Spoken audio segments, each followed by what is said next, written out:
ভাই ভাবি আর আপা মনি আমার সাদের দুলা ভাই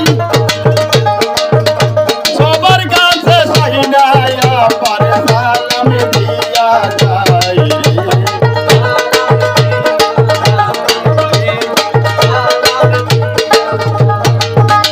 বাবু কোলে নিয়া দাঁড়াইয়া রইছে প্রিয় যুবক ভাই